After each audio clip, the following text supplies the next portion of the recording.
तो उस आदमी ने कहा कि भैया इसका कारण मैं तुम्हें बाद में बताऊंगा।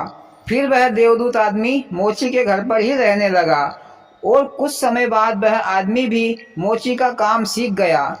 वह बढ़िया बढ़िया जूते चप्पल बनाता। उसके बनाए गए जूते चप्पल बाजार में और आसपास के इलाकों में बहुत फेमस होने लगे और राजा महाराजा लोगों को भी उसके द्वारा बनाए गए जूते चप्पल बहुत भाने लगे।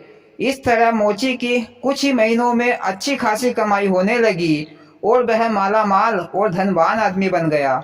मोदी जी, उस देवदूत आदमी ने तो मोची को माला माल कर दिया। हाँ भैया, क्योंकि वह देव था, आदमी नहीं।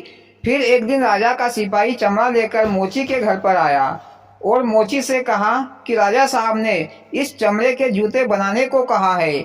यह चमड़ा बहुत ही कीमती है, इसके जूते ही बनाना। अगर गलती से भी चप्पल बना दी तो राजा साहब तुम्हें बहुत बड़ा दंड देंगे। मोची ने कहा कि जी सिपाही जी।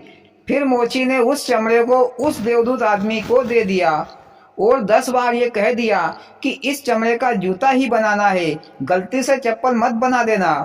देवदूत आदमी ने कहा कि ठीक है, लेकिन उस आदमी ने उस चमड़े का जूतों की जगह पर चप्पल बना दी। दूसरे दिन मोची ने देखा कि उस आदमी ने जूतों की जगह पर चप्पल बना दी तो मोची को बहुत गुस्सा आया।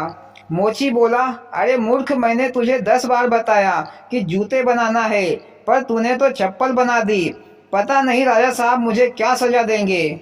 ऐसी बातें बोल रहा था और मोची अपने हाथों में डंडा लेकर उस देवदूत आदमी को मारने के लिए लपका कि इतने में ही राजा का सिपाही जूते लेने आ गया। सिपाही को आता देखकर मोची की तो सांसें ही थम गई। सिपाही पास आया और मोची से बोला कि उस चमड़े का चप्पल बनाना है, क्योंकि राजा साहब का रात में ही देहांत हो गया है। तो राजा साहब की ये परंपरा है कि चमड़े की चप्पल पहनाकर ही आरती को ले जाएंगे।